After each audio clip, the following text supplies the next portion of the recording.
Nanlilisik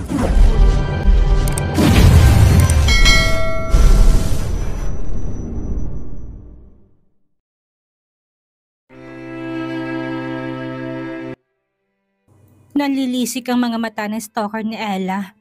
Lumayo ito at may tinawagan sa telepono. Kitang-kita nito na halikan ni Luis ang dalaga. Samantala, ngit-ngit naman ang nararamdaman ni Bing. Nakatalikod ang babae. Hindi siya makalapit dahil alam niyang may security si Luis. Pumirma siya na hindi lalapit dito kung gusto pa niyang makatanggap ng sustento. May babae na pala itong kinalalokohan kaya biglang inurong ang kasal nila. Nakita niyang niyakap ito ng mahigpit ang babae. Sino ang pinalit nito kay Kimberly? Kung mawawala ito'y madali siyang makakabalik sa buhay ni Luis. Kailangan makaisip siya ng plano. Hindi siya papayag na hindi matuloy ang kasal nila nang dahil sa bagong girlfriend nito. Kakausapin niya si Fabian. Pauwi na sila Ella at Luis. Natakot siya sa stalker pero mas natakot siya sa pinagsaluhan nilang halik ni Luis. Kinuha niyang phone at tinignan ang mga picture nilang dalawa. Madami siyang nakitang gwapo, pero iba ang dating ni Luis. Type kaya siya nito? Bakit may pabulaklak kahapon? At parang date itong ginawa nila ngayon. Nalukot ang mukha niya na maalalang may girlfriend at anak na nga pala to. Alam niyang mali, crush lang naman niya to. Walang masama sa paghanga at lilipas din tiyak. Napahawak siya sa labi, ang sarap din kasi ng halik nito. Ayaw pa nga nilang maghiwalay kung hindi lang tumawag si Thomas. Binili na niya maghintay lamang ang mga bodyguard sa labas. Hinahanap na daw siya ni Lola Luz at pinapauwi na. Dumating na pala ito mula sa ibang bansa. Hindi siya makatingin ng diretso sa binata. Nahiya din siya na baka isipin nito na madali siyang makuha. Tungkol sa halik kanina, wala yun. Sabi ko sa'yo, halikan mo ko para tigilan na ako ng stalker. Baka pag nalaman niyang may boyfriend na ako, huminto na siya. Pwede mo akong utusan ng kahit na ano. Gagawin ko lahat para sa'yo. Kumabog ang dibdib niya na sa nadinig. Kinilig din ang kanyang puso. Ngunit kagad siyang inawat ang sarili. Kailan nga palang kasal mo? Sabi niya upang ipaalala dito na hindi tamang sabihan siya ng matatamis na salita. Ayaw din niya umasa siya sa mga sinasabi nito. Tsak na masasaktan lamang siya sa huli. Saan mo naman nakuha ang balitang yan? Sabi ng babaeng nakausap ko kahapon, ikakasal na daw kayo. Hindi ako magpapakasal kahit kanino, maliban na lang kung uutusan mo akong pakasalan ka.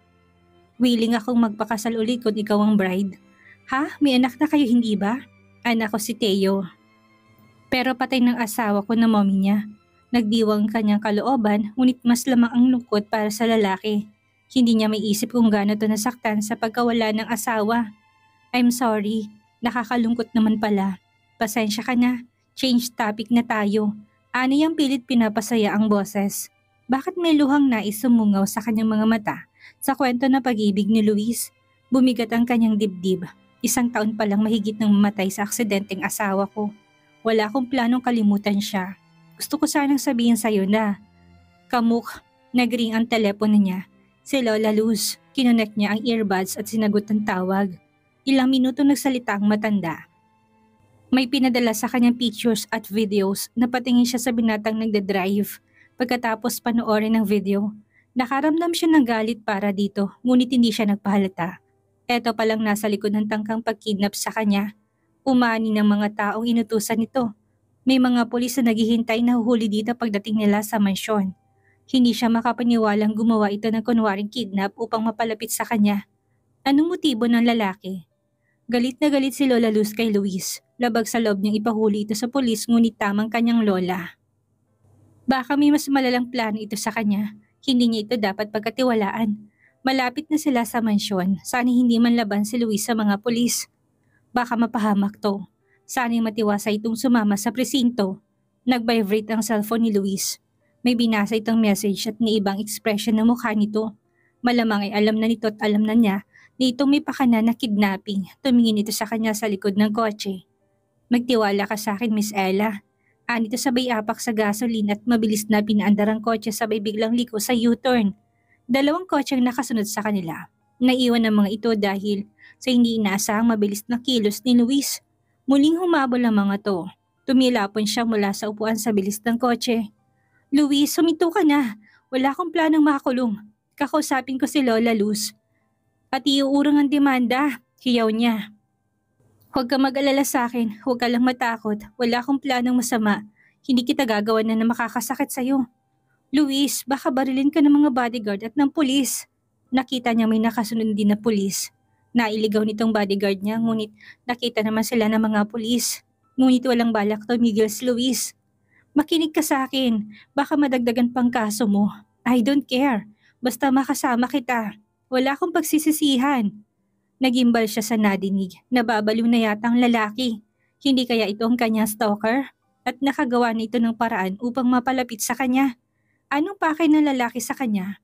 Pera o katawan niya? Nasindak siya sa naisip, mukhang itutuloy na nito ang kidnapping. Na-corner ng sasakyan nila ng mga pulis. 3 sasakyan ang nakaharang sa kanila bago pa makalabas ng San Jose. Lumabas sa mga pulis at napalibutan na sila. Sumuko ka na, pakiusap niya kay Luis. Nakita niyang walang balak sumukong binata. Akmang babanggain itong mga pulis. Nakahanda ang mga pulis na barilin ng lalaki kung magtangka itong tumakas. Napakalakas ng kabog ng kanyang dibdib sa nerbiyos. Agad niyang binuksan ng bintana ng kotse at siniksik ang katawan upang kausapin ng mga pulis. Huwag kayong magpapaputok, hindi ako kinidnap. May relasyon kami, padaanin niyo kami. May pulis na lumapit. Miss Ella Montejo, may nag-report po sa amin ng tangkang kidnapping at ang kasama niyong suspect. Malamang ang Lola Luz ko po ang nag-report. Tutol po siya sa relasyon namin ni Luis. Magtatanan po sana kami kay inakala ng lola ko na kinidnap ako. Mamang pulis, pasensya na po kayo sa gulo. Magpapadala na lang po ako ng pagkain para sa kapulisan ng 2 months. Free lunch po, alanganing sabi niya. Baka makasuhan din siya ng bribery. Wala na siyang maisip na sabihin, napakamot sa ulo ang pulis. Sigurado po ba kayo? Baka po tinatakot kayo na kidnapper. Naku, hindi po, tingnan niyo naman pong itsura ng kidnapper. Wala pong babaeng tatanggi sumama ng kusa. Ibinaba niya isa pang window upang masilip ng pulis ang binata. Boss, pasensya na. Nagtatana sana kami kaso. Ayaw pumayag ng pamilya ni Ella. Sumakay ang binata sa alibay niya. Miss Ella, may picture ba kayo magkasama para matiyak namin na may relasyon nga kayo? Meron po. Kinuha niya ang cellphone at pinakita ang photos nilang dalawa. Buti na lamang pala't nagpicture sila kanina. Tumango ang hepe ng pulis at sinenyasan nito. Ang ibang pulis na padaanin sila. Nakahinga siya ng maluwag. Luis, ibaba mo na ako. Kailangan kong umuwi para kausapin si Lola Luz. Makapangyarihan ang lola ko. Baka ipapatay ka niya kapag hindi ka pa tumigil. Aniya habang palayo sila sa mga pulis. Nakahanda ako. Ang mahalaging makasama kitang muli. Nabawasan ang pangungulila ko sa'yo. Ano bang sinasabi mo? Ikaw bang stalker ko? Tigilan mo na ako. Wala ka mapapala. Hindi papayag ang lola ko na makasal ako sa isang ordinaryong tao. At isa pa, hindi kita gusto. Medyo mahinang huling sinabi niya. I will make you fall in love with me. Lahat gagawin ko para sa'yo. Bigyan mo ko ng pagkakataon. Nababalo ka na. Ibaba mo ko. Makinig ka, Ella. Kamukha mo si Kimberly. Sino ba si Kimberly? Nahintakutan na siya sa mga sinasabi ni Luis. Si Kimberly ang yumao kong asawa. Kamukhang kamukha mo siya. Wala na nga sa katanuan ng binata. Ihinto mo ang sasakyan at ibaba mo ko. Makinig ka na muna sa akin. Ang hinala ko ikaw siya. Hindi ako maaaring magkamali. Your lips taste the same. If you will show your body to me, mas mapapatunayan ko na ikaw si Kimberly. Manya ka lalaki at baliw. Nangamba siya para sa kaligtasan. May namumuong luha sa kanyang mga mata. At nagsimula na siyang umiyak. Tumatawag si Lola Luz. Madami tong messages pati na din si Thomas. May tracker ang kanyang phone. Masusundan sila ng mga to kahit saan sila magpunta. Baka saktan ng bodyguard niya si Luis. Litong-lito na siya. Bakit sa gitna ng panganib ay mas iniisip pa niya ang kapakanan ng estrangherong baliw? Napansin ni Luis na umiiyak si Ella. Tila na bahala ito na makita siyang natatakot. Inapakan itong preno at huminto. Ayaw mo bang sumama sa akin? Nag-aalalang sabi nito. Luis, hindi kita kilala. Tigilan mo na ako. Malalagay ka rin sa panganib. Hindi mo kilala si Lola Luz. Baka ipakulong ka niya kapag tinangay mo ko. At isa pa, natatakot ako sa'yo. Tuluyan ang pumatak ang kanyang luha. Tumango si Luis. Okay, hindi kita pipilitin. Gusto ko lang malaman mo na miss na kita. Bumalik ka na sa amin. Kailangan ka namin ng anak mo. Naalala ko sinabi mo noon sa akin na lalayo ka at may gusto kang gawin sa buhay mo.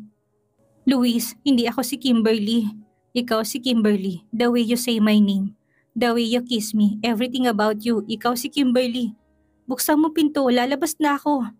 Parang sasabog ng kanyang dibdib, inalis itong lock ng kotse. Kimberly, maghihintay ako sa'yo. Kami ng anak mo.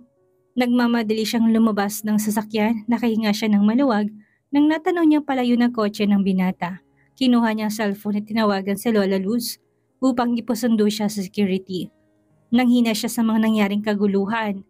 Oo, may amnesia siya, wala siyang maalala kahit na ano tungkol sa kanyang nakaraan, pero hindi siya si Kimberly. Dumating si Thomas kasamang kanyang lola.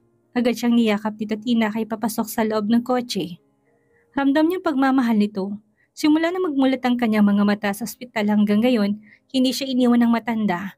Apo ko, okay ka lang ba? Nagbabayad ng malaki ang Luis na yan. Sabi ko sa'yo, huwag kang basta magtitiwala sa iba. Lola Luz, may kapatid po ba o kakambal? Kunutong noon na matanda. Wala, nag-iisa kang anak. Nandun ako nang isilang ka. Bakit mo natanong yan? Ang sabi sa akin ni Luis, kamukha ko daw ang asawa niya. Ako daw po si Kimberly. Pumalatak ang matanda. Nilalason niyang utak mo. May masamang balak kang Luis na yan. Malamang nasilaw sa yaman mo. Magsasampa ko ng kaso para matutong lalaking yun.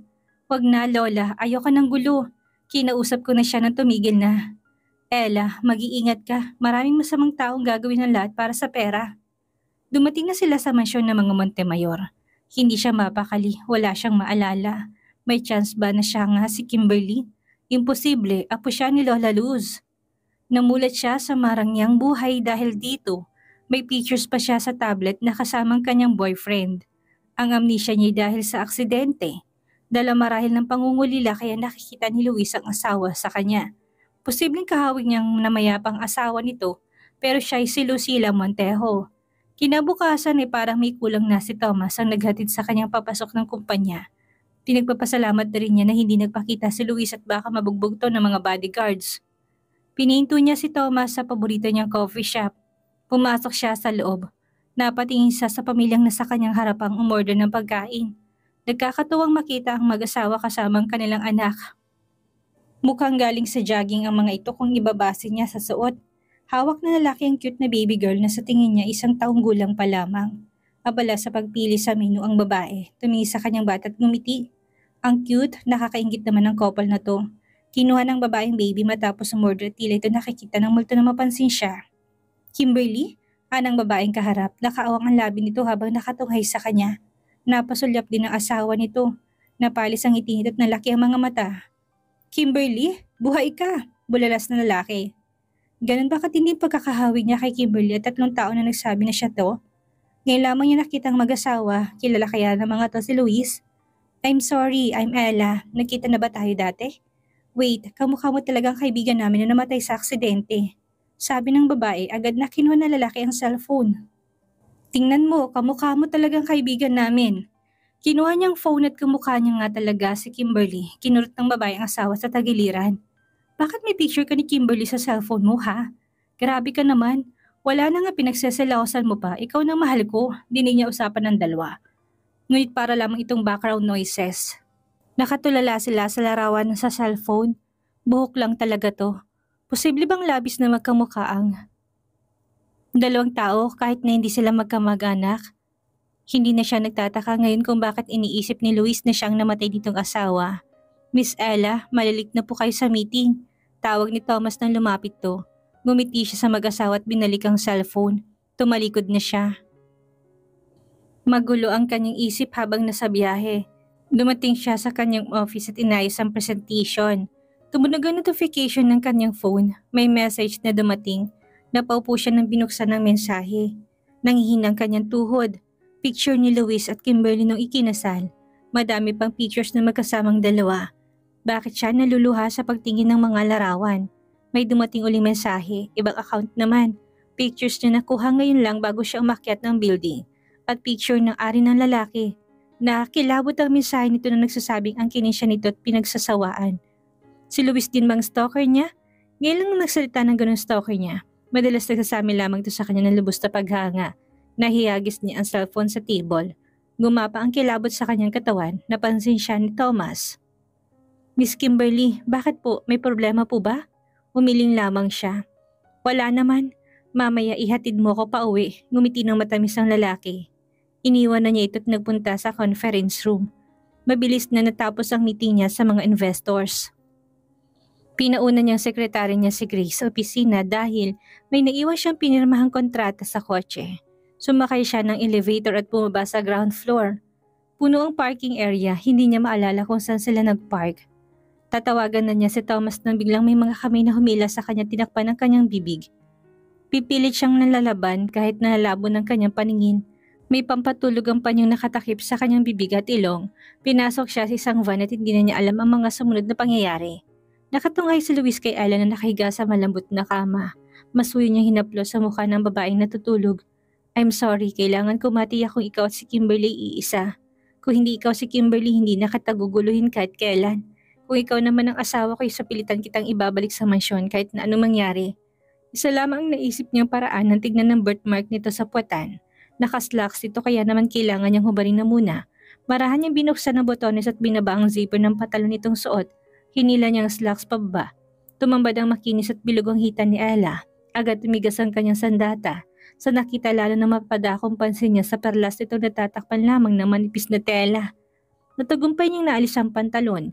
Hindi niya mapigil ang mga kamay na maplos sa dalaga. Nilapit niyang mukha sa leg nito upang amuyin ang natural nitong amoy. Biglang nagulat ng mata sa Ella at malakas siyang tinadyakan sa sikmura. Napaupo siya sa sahig, napahawak siya sa tiyan dahil malakas ang sipa ng babae. Kinuha nitong kumot at tinakip sa katawan. Nagsisi siya sa ginawa na makita matinding takot sa mga mata ng dalaga. Patawarin mo ko. Huwag kang matakot. Manya ka, lumayo ka, sigaw nito. Ella, wala akong masamang balak. Gusto ko lang na walang hiya ka. Pinagkatiwalaan kita. May malakas na pwersa mula sa labas ng pinto. Bumukas ito at may mga pulis na pumasok sa loob. Huwag ka kikilos ng masama at itaas mong kamay mo, sabi ng isa sa may mga nakatutok na baril sa kanyang ulo. Nakita niya si Matias na nakaposas ang kamay, kasama niya ito sa pagkidnap kay Ella. Nahuli sila ng mga pulis. Napasugod si Lola Marta sa presinto, agad siyang nagbayad sa media upang hindi kumalat ang balita tungkol sa pagkadakip kay Luis. Nanggigigil si Lola Luz at nais na sampalin ng kidnapper ni Ella. Titiyakin niya mabubulok to sa kulungan. Hindi makakapayag si Lola Marta na makulong si Luis kaya naman naharapin niyang sa likod ng pagdakip sa apo. May nakatalikod ng dalawang babaeng kausap ang mga pulis, agad siyang lumapit upang hanapin si Luis. Sergeant Antonio, nasa na apo ko? Huwag mong ipapasok sa selda si Luis, kilala ko ang apo ko, hindi siya masamang tao. Napatingin ang dalawang babae kay Lola Marta. Mabigat pong kaso sa apo niyo, sila pong naghain ng demanda. Sabi ng pulis, nagkatitigan ng dalawang matanda. Natigilan ng mga to. Luz, Marta, hindi ba't sabi ko sa'yo ayoko makakasalubong ang landas natin? Anong ginagawa mo dito sa bayan ng San Jose? Banat kagad ni Lola Marta. Bilog talagang mundo, bakit kita iiwasan? Mukhang ikaw may kailangan sa akin ngayon, sagot ni Lola Luz. Nakatitig si Kimberly sa dalawang matanda, mukhang matagal na magkakilala mga to. At bakit kita kakailanganin? Magugunaw ang mundo, ngunit hindi kita hihingan ng tulong. Marta, matanda ka na, mapagtanim ka pa rin ng galit sa kapwa. Magbagong buhay ka na. Napasulyap sa kanyang matandang kasagutan ng kanyang lola. Kimberly, Ella ang pangalan ng apo ko. Kamukha siya ng yumaong asawa ni Luis. Hindi makapaniwalang bulalas nito. Kaya pala naobses ang apo mo, kinidnap niya sa Ella at munti ka ng halayin. Mana sa yung apo mo, masamang tao. Sinungaling ka, hindi yan magagawa ni Luis. Iurong mong demanda ngayon din. Kung ayaw mong hukayin kong lahat ng baho mo, masama akong kaaway. Pag-iisipan ko. Tara na. Hinila ni Lola Luz ang apo at siya galit ni Lola Marta ay sinabunutan niya sa Ella. Iurong yung demanda sa apo ko. Malamang inakit mo siya. Aray ko po, tama na po. Ngunit mahigpit ang hawak na matanda sa ulo niya. Gusto nitong ubusin ng kanyang buhok, pinagtanggol ni Lola Luz si Ella. Kaya naman sinabutan na dito ni Lola Marta. Inawat lamang sila ng mga pulis kaya sila huminto. Mabilis na lumabas ng presintong maglola, may tinawagan si Lola Marta sa telepono. Matagal ng panahon lamang yung makuha ang buhok ng dalaga. Anthony, nasan ka? Magpupunta ka dito, may nakuha kong sample ng buhok ng apo ni Luz. Ipatest mo sa nanay o tatay ni Kimberly. Nakita mo naman kung gaano kalaki ang pagkakamukha nito kay Kimberly. Gusto ko lang makatiyak kung magkaibang tao nga sila. Agad na dumating si Anthony, kinuha ang sample ng buhok ni Kimberly at nilagay sa plastic. Isa pa, conduct an investigation sa pagkamatay ni Kimberly. Puntahan ng malapit na ospital ng araw ng aksidente. Check lahat ng CCTV at magtanong sa mga tao. Okay po, Madam Marta. Anang head ng security ni Luis at umalis upang sundin ang utos ng matanda. Lumapit si Lola Marta sa saldang kinaroroonan ni Luis at Matias. Kamusta ka, Luis? Hindi ka ba sinaktan? Naluluhang sabi nito. Huwag kayong mag-alala, okay lang kami dito at saka Ella will do something para hindi ako makulong. Believe me, hindi mo kilala si Luz, masamang ugali ng babaeng yon. At mukhang sunod-sunuran lang apo nito. Kilala po ninyong lola ni Ella? Oo, dati ko siyang kaibigan at miyembro kami ng isang samahan. Pero nasirang friendship namin dahil sa isang lalaki. Pero wag na nating pag-usapan. Magkamukhang apo niya si Kimberly. Ano naman pumasok sa utak mo para gumawa ng krimen? Kidnapping at attempted rape? Tinawagan ko si Attorney Castro, napapailing sabi ng matanda. Dumating din si Mommy Claudia. Anak, ano nangyari? Nasaktan ka ba? Ma'am, huwag kayong mag-alala, hindi ako magtatagal dito.